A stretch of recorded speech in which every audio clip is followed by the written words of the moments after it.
여호수아 7장 6절부터 15절까지의 말씀 교독합니다. 6절 제가 먼저 읽습니다. 여호수아가 옷을 찢고 이스라엘 장로들과 함께 여호와의 궤 앞에서 땅에 엎드려 머리에 티끌을 뒤집어 쓰고 저물도록 있다가 이르되 슬프도소이다 주 여호와여, 어찌하여 이 백성을 인도하여 요단을 건너게 하시고 우리를 아모리 사람의 손에 넘겨 멸망시키려 하셨나이까. 우리가 요단 저쪽을 만족하게 여겨 거주하였더라면 더 뻔하였나이다. 주여, 이스라엘이 그의 원수들 앞에서 돌아섰으니 내가 무슨 말을 하오리이까.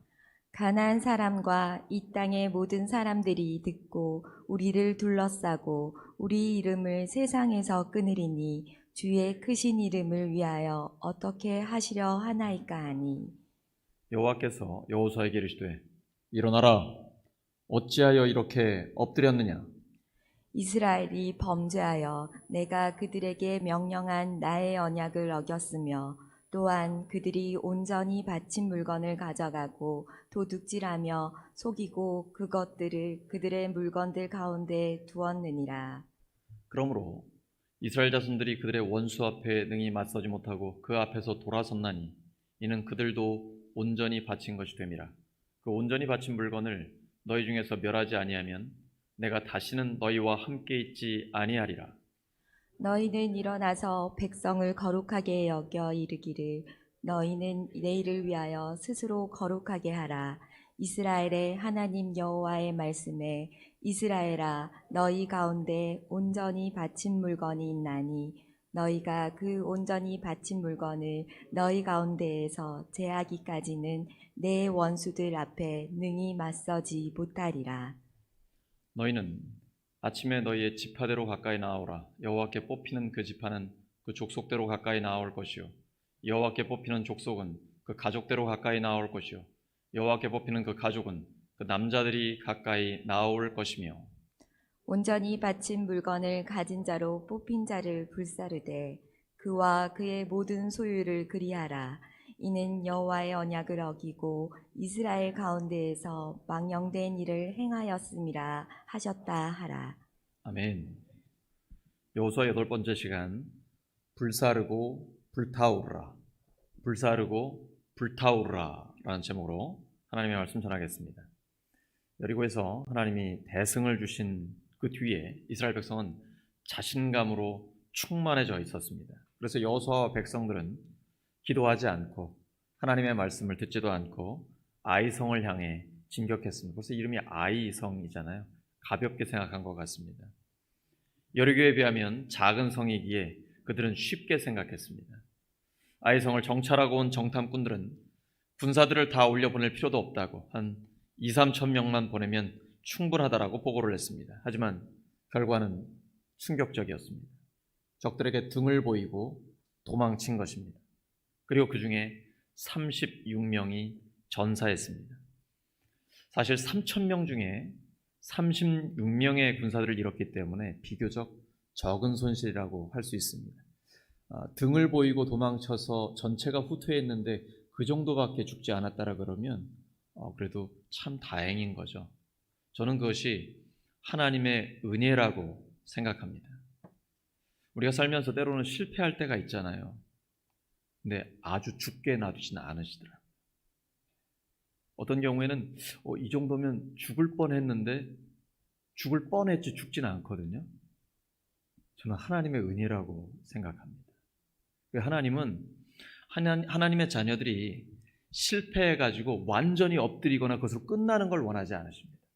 실패를 통해 교훈을 얻기 원하세요. 그리고 다시 일어서는 것을 하나님은 바라고 계신 것입니다. 하나님은 하나님의 백성에게 실패를 통해 교훈을 주시고 다시 일어설 수 있는 기회를 주십니다. 자신감으로 충만했던 이스라엘 백성의 마음이 녹아서 물같이 됐습니다. 사기가 바닥으로 떨어진 것입니다. 여리고성의 승리 이후에 하나님께서 여호수아와 함께 하신다는 소문이 온 땅에 퍼졌습니다. 가나안에 그 소식이 다 퍼져서 그들은 공포에 떨고 있었습니다. 그런데 아이성 전투가 끝난 뒤에 전세가 뒤바뀌고 말았습니다. 이스라엘은 여리고성 전투 때와 마찬가지로 먼저 첩보원들을 보냈고 그들의 첩보를 근거로 약 3,000명만 진격을 했습니다. 아이성 군사가 얼마 안 된다고 판단했기 때문이죠. 그런데 패하고 맙니다. 이해할 수 없는 일이 벌어지고 말았습니다. 이스라엘은 승리의 확신에서 깊은 절망의 구렁텅이에 빠졌습니다. 우리도 일이 잘 풀리다가 꼬일 때가 있지 않습니까? 별거 아니라고 생각했는데 일격을 당하고 실패할 때가 있습니다. 사실 인간적으로는 아무 문제 없습니다. 평소에 하던 것과 똑같이 그동안의 경험을 살려서 시도했는데 패배한 것입니다. 거기에는 영적인 문제가 있습니다. 너무 가볍게 생각하고 기도하지 않았던 것입니다. 하나님의 말씀을 듣지 않은 것입니다. 우리가 계속해서 승리하는 것은 하나님의 말씀에 순종하는 것에 달려 있습니다. 여호수아 1장 7절과 8절이죠. 너희 마음을 강하고 극히 담대히 하여 하나님의 말씀을 다 지켜 행하고 우로나 좌로나 치우치지 마라. 그리하면 어디로 가든지 형통하게 된다라고 하나님은 말씀하여 주셨습니다. 그런데 이스라엘 백성 중에 하나님의 말씀을 지키지 않고 하나님의 것에 손을 댄 자가 있었습니다.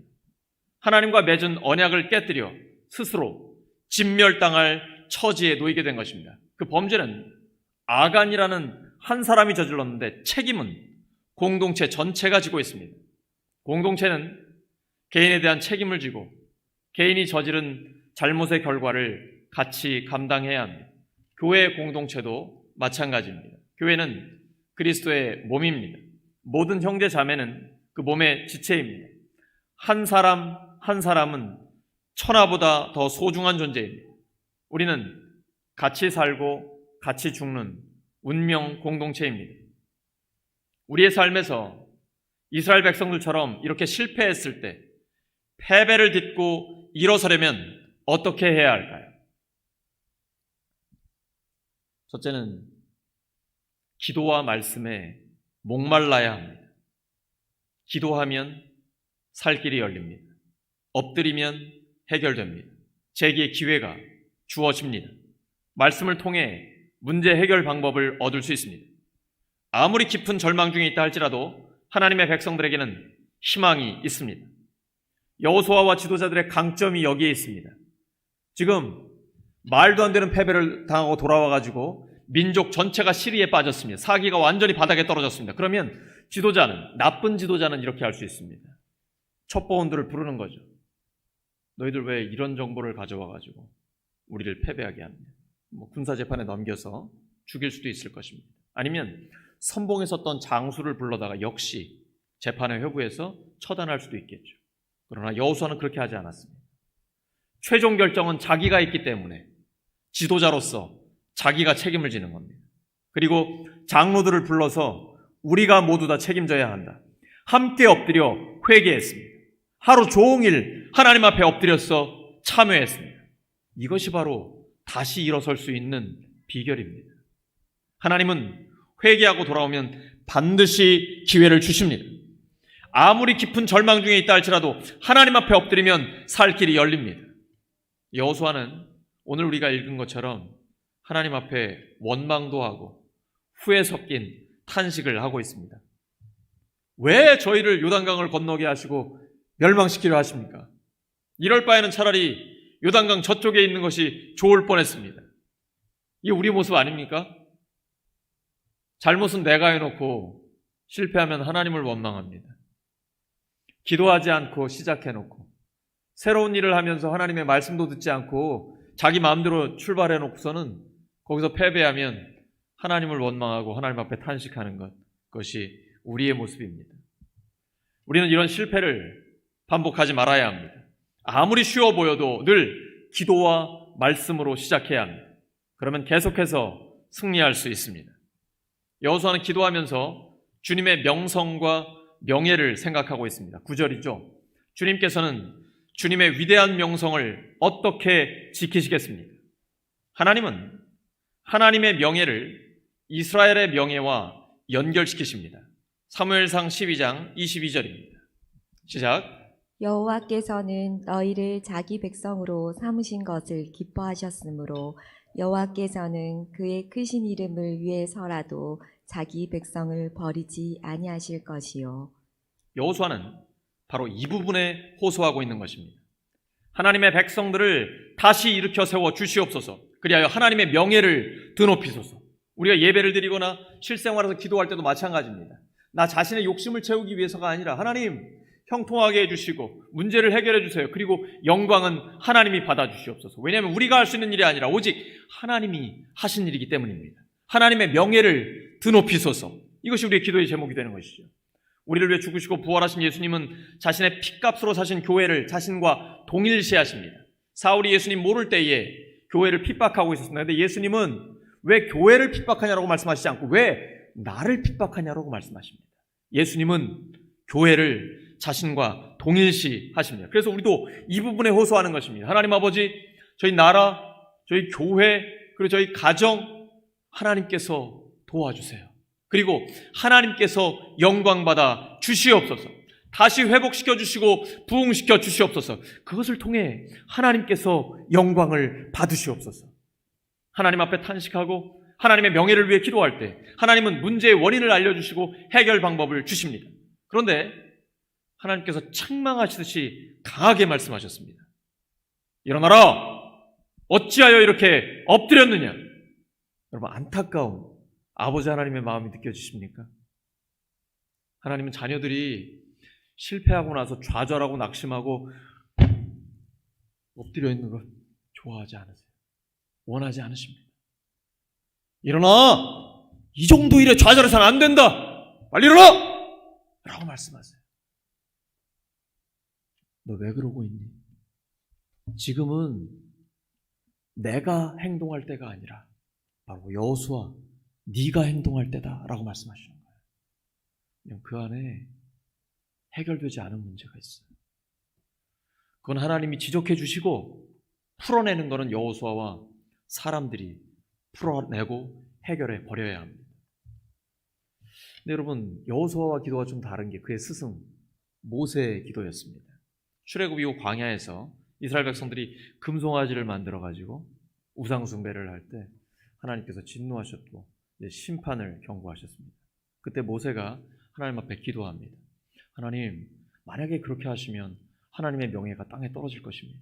이집트인들 또 다른 사람들이 하나님을 뭐라고 부르겠습니까? 하나님께서 이렇게 이스라엘 백성들을 멸망시키려고 출애굽시켰다고 말하지 않겠습니까? 하나님의 명예를 드높입니다. 거기 더 나아가서 하나님의 약속을 기억합니다. 출애굽기 32장 13절입니다. 시작. 주의 종 아브라함과 이삭과 이스라엘을 기억하소서. 주께서 그들을 위하여 주를 가리켜 맹세하여 이르시기를 내가 너희의 자손을 하늘의 별처럼 많게 하고 내가 허락한 이 온 땅을 너희 자손에게 주어 영원한 기업이 되게 하리라 하셨나이다. 이 기도를 들으시고 하나님이 응답하셨습니다. 그리고 진노를 거두셨어요. 그리고 아주 드문 말씀이 나와요. 하나님이 뜻을 돌이키셨다라고 되어 있습니다. 응답받는 기도의 비결이 여기에 있습니다. 하나님의 약속을 붙들고 기도하는 것입니다. 주 앞에 탄식하고 하나님 앞에 간구하고 주님 이 문제 해결해 주세요 라고 할 때 하나님의 약속을 붙드는 거예요. 하나님, 아브라함과 이삭과 야곱에게 약속하셨잖아요. 하나님, 모든 것을 합력해 선을 이루신다고 하셨잖아요. 하나님을 사랑하는 자에게 주님께서는 모든 걸 합력해 선을 이루어준다고 약속하셨잖아요. 너는 내게 부르짖으라 내가 내게 응답하겠고 내가 알지 못하는 크고 은밀한 일을 너에게 보이려고 하나님이 약속하셨잖아요. 하나님, 그대로 이루어주세요. 승리는 기도에 달려 있습니다. 하나님께서는 기도를 통해 역사하십니다. 여기서 우리가 다시 기억할 것이 있어요. 그것은 응답받는 기도입니다. 우리 이왕 기도하는데 응답 받아야 되잖아요. 듣는 기도입니다. 하나님의 말씀을 듣는 기도입니다. 아이성 전투에서 패배한 이유는 기도하지 않았기 때문이에요. 하나님 말씀을 듣지 않은 데 있습니다. 요단강을 건널 때도 여리고성을 함락시킬 때도 이스라엘은 하나님의 말씀을 듣고 그대로 순종했습니다. 그런데 백성들이 여리고성에서 대승을 거두자 교만해졌어요. 공동체 안에 탐심이 생겼습니다. 하나님의 말씀이 들리지 않습니다. 탐심은 모든 것을 망칩니다. 탐심이 있으면 하나님이 보이지 않고 들리지도 않게 합니다. 우리 성도들의 능력은 하나님의 말씀을 듣는 데 있습니다. 말씀이 들리면 끝난 겁니다. 옆 사람 축복해 주시기 바랍니다. 말씀이 들리면 끝난 겁니다.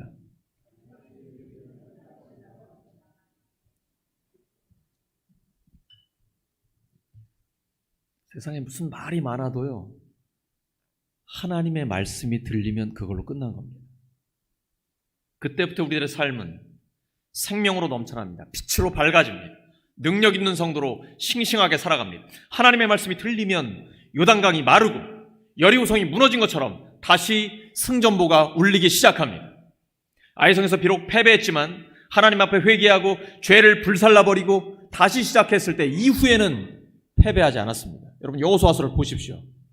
아이성에서 한 번 패배했지만 거기에서 일어난 다음에는 다시는 단 한 번도 패배하지 않았습니다. 그리고 약속의 땅을 전부 다 차지했습니다. 패배를 딛고 일어서려면 두 번째, 죄를 불살라야 합니다. 여유 있게 이길 것으로 생각했던 아이성과의 전투에서 이스라엘은 패배합니다. 우리 인생에서도 충분히 이길 수 있다고 생각했는데 지는 경우가 있습니다. 안 되는 경우가 있어요. 원인이 뭘까요? 숨겨진 죄 때문입니다. 내 안에 죄가 있는 것입니다. 내 아내에게 죄가 있다는 게 아니고 자기에게 죄가 있는 겁니다. 이걸 해결해야 됩니다. 일이 잘 풀리다가 꼬일 때 그 원인은 탐심에 있습니다. 하나님은 여호수아를 통해 분명하게 명령하셨습니다. 여호수아 6장 17절에서 19절인데요. 전리품을 개인적으로 취하지 말라는 것입니다. 절대 개인이 취하지 말라. 만약에 어기면 화를 당하게 될까 두렵다. 이것이 여호수아의 고백이었습니다. 여리고의 경우는 가나안에서의 첫 승리입니다. 그러니까 첫 열매입니다. 우리 성경에서 제사 예배 드릴 때 첫 열매가 있잖아요. 여리고는 특별한 의미를 갖고 있습니다. 그래서 전리품 규정이 굉장히 엄격하게 적용이 됩니다. 그런데 나중에는 스스로 전리품을 취하는 것이 이스라엘 사람들에게 허용됩니다. 그때 여리고 전투에서 승리하고 나서 탐심이 들어왔습니다. 하나님보다 더 소중히 여기는 것이 생겼습니다. 아름다운 외투 한 벌, 그리고 은 약 2.3kg, 금 약 0.6kg. 제가 대략 계산을 해보니까 한 3천만 원 정도 되는 것 같습니다. 그게 하나님보다 더 커 보였습니다. 돈이 하나님보다 더 커 보이자 하나님께 죄를 지었습니다. 아간이 원래 가난한 사람이 아닙니다. 나중에 그의 재산을 불태울 때 보시면요, 소들, 양들, 나귀들, 재산들을 함께 불태우고, 그러니까 재산이 있는 사람이었어요. 이 있는 사람이 욕심이 생긴 거예요. 욕심이 잉태한 즉 죄를 낳고 죄가 장성한 즉 사망을 낳게 됩니다. 돈을 사랑함이 일만 악의 뿌리입니다. 그는 하나님과의 약속보다 돈을 더 사랑했습니다.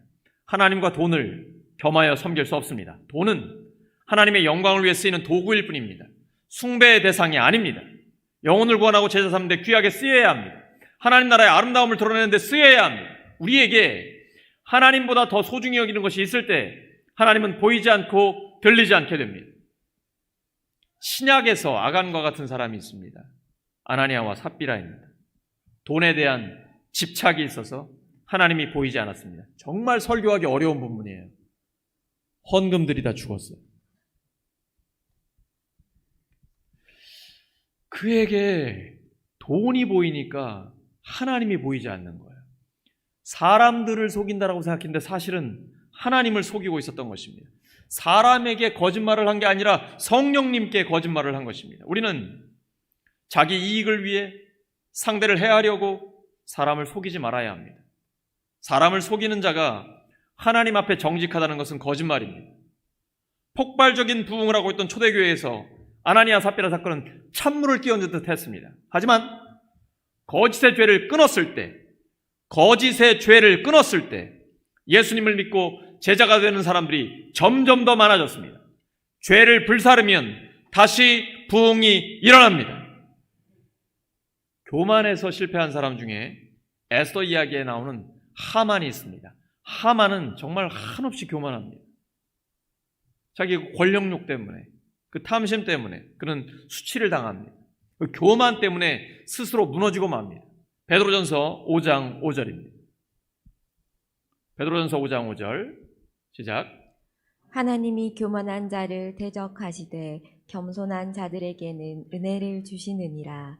하나님은 교만한 자를 대적하십니다. 무서운 말씀이죠. 내 안에 자꾸 교만이 생기면 굉장한 위기입니다.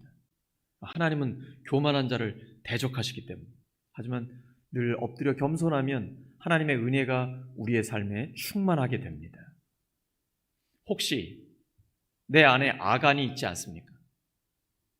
교만과 탐심이 있지 않습니까? 하나님은 아간에게 회개할 시간을 주셨습니다. 12지파, 여러분 200만인데 12지파로 흩어났다고 보십시오. 엄청나겠죠?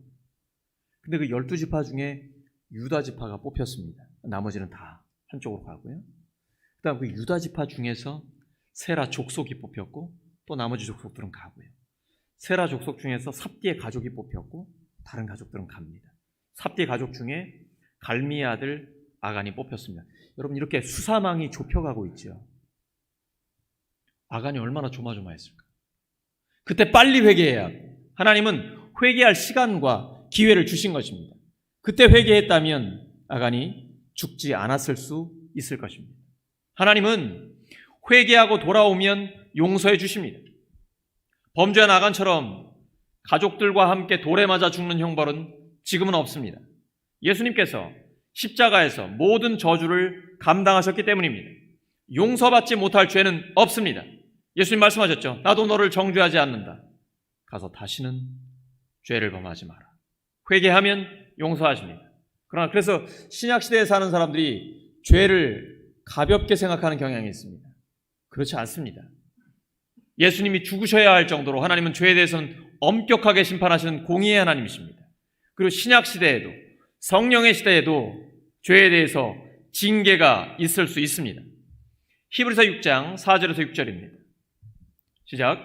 한번 빛을 받아서 하늘의 은사를 맛보고 성령을 나누어 받고 또 하나님의 선한 말씀과 장차올 세상의 권능을 맛본 사람들이 타락하면 그들을 새롭게 해서 회개에 이르게 할 수 없습니다.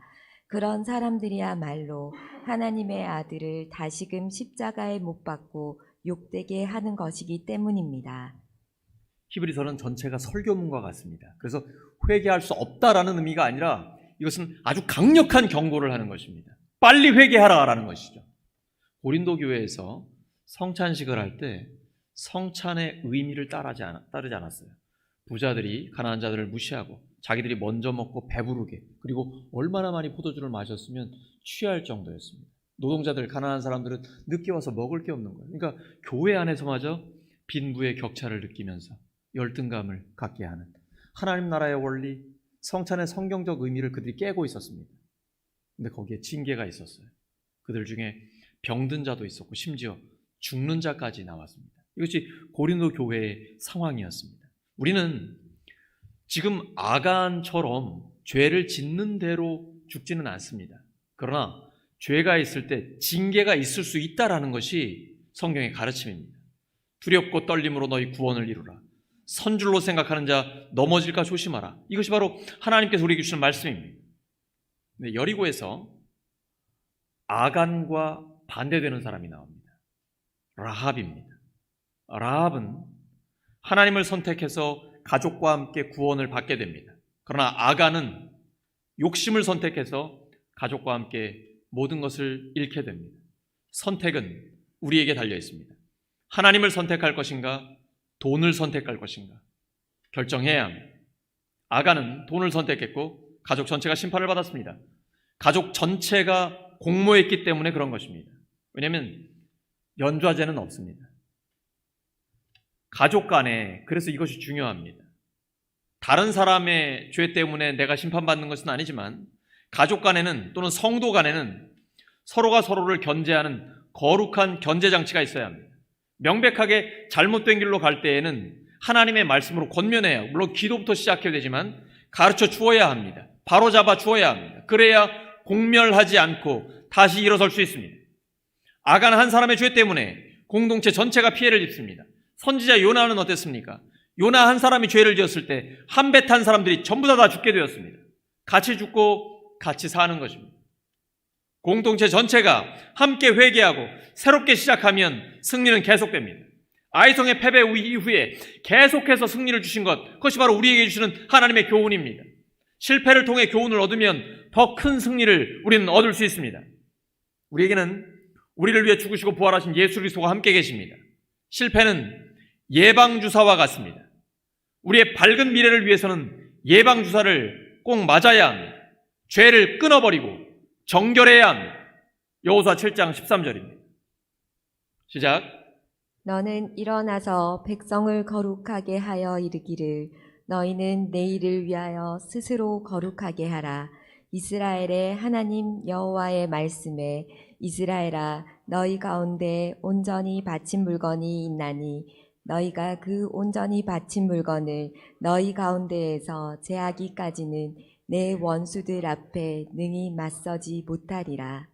우리는 기억해야 합니다. 거룩이 없는 승리는 없습니다. 거룩하지 않은데 승리했다는 것은 큰 착각입니다. 그것은 하나님이 주신 승리 아닙니다. 거룩이 없는 승리는 없습니다. 하나님 앞에 성결할 때 계속해서 이길 수 있습니다. 숨겨진 죄 때문에 실패하지 마시고 스스로 거룩하게 하여 주님과 함께 승리하시기를 예수 그리스도 이름으로 축원합니다. 패배를 딛고 일어서려면 세 번째, 성령으로 불타올라야 합니다. 따라하시죠. 성령으로 불타올라야 합니다. 성령으로 불타올라야 합니다. 여호수아와 이스라엘은 여리고에서 감격적인 승리를 맛보았습니다. 대승이요 대성공이었습니다. 대개 가장 큰 시련은 성공 뒤에 찾아옵니다. 여리고의 승리 뒤에 찾아온 아이성의 실패가 그것입니다. 고린도전서 10장 12절입니다. 시작. 그런즉 선줄로 생각하는 자는 넘어질까 조심하라. 서 있다고 생각할 때 우리에게 교만이 생깁니다. 나태해지고 탐심과 무절제가 찾아옵니다. 왜 큰 성공 뒤에 뜻하지 않은 실패가 올까요? 교만해지기 때문입니다. 그래서 훈련과 자기 개발을 게을리하게 됩니다. 상대는 겸손하게 분석하고 뼈를 깎는 노력을 합니다. 그렇기 때문에 이러한 결과가 나올 수밖에 없는 것입니다. 성공 이후에 그 성공을 잘 다루지 못하면 넘어질 수밖에 없습니다. 성공 이후에 자기 관리에 실패하면 하나님의 말씀이 들리지 않습니다. 그때 나타나는 증상이 있습니다. 자기를 과대평가하는 것입니다. 그 적은 과소평가하는 것입니다. 이것이 바로 아이성의 실패의 원인입니다. 성공 이후에도 우리는 여전히 연약한 존재입니다. 우리가 강해서 성공한 것이 아닙니다. 하나님의 능력이 강해서 우리를 통해 승리가 나타난 것입니다. 오직 하나님의 은혜로 성공한 것입니다. 승리했지만 우리는 여전히 부족합니다. 육체적, 정신적 한계를 지닌 지극히 작은 존재입니다. 근데 문제는 주변에서 사람들이 자꾸 우리를 부추깁니다. 와, 너 대단해. 엄청나. 이러면 우리가 우쭐해지면서 교만해집니다. 위기입니다. 격려로만 받고 겸손하게 더욱더 노력할 때에만 지속적인 성장이 가능합니다. 하나님은 겸손한 자에게 은혜를 주십니다. 하나님의 능력은 약한 데서 완전해집니다. 오늘날은 오직 돈밖에 모르는 시대라고 해도 과언이 아닙니다. 자극적인 것만 따라다닙니다. 정욕을 채우는데 혈안이 되어 있습니다. 그러면 망합니다. 돌아서야 합니다. 하나님께로 돌아와야 삽니다. 에베소 5장 18절이죠. 술 취하지 말라. 이는 방탕한 것이니 오직 성령으로 충만함을 받으라. 술 취하지 말라. 이는 방탕한 것이니 오직 성령으로 충만함을 받으라. 외적으로는 성령의 은사를 통해 능력 있게 쓰임받고 내적으로는 성령의 열매를 풍성히 맺어서 예수님의 성품을 닮아가는 것입니다. 그러면 영적인 분위기가 바뀝니다. 패배의식은 사라지고 승리의 확신이 생깁니다. 영적인 자신감으로 충만해지고 계속해서 하나님이 기뻐하시는 부흥을 경험하게 됩니다. 말씀 정리합니다. 우리는 실패를 딛고 일어서서 다시 승리할 수 있습니다. 그러려면 기도와 말씀에 목말라야 합니다. 죄를 불사르고 성령으로 불타올라야 합니다. 성령으로 충만하여 계속해서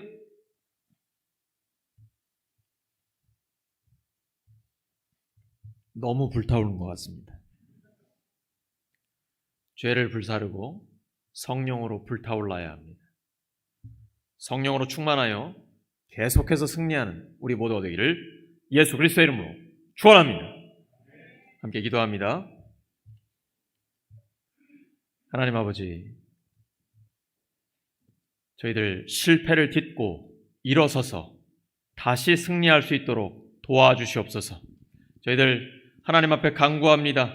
하나님의 말씀에 목마릅니다. 죄를 불사르고 성령으로 불타오르게 하여 주시옵소서. 예수 그리스도의 이름으로 기도드립니다.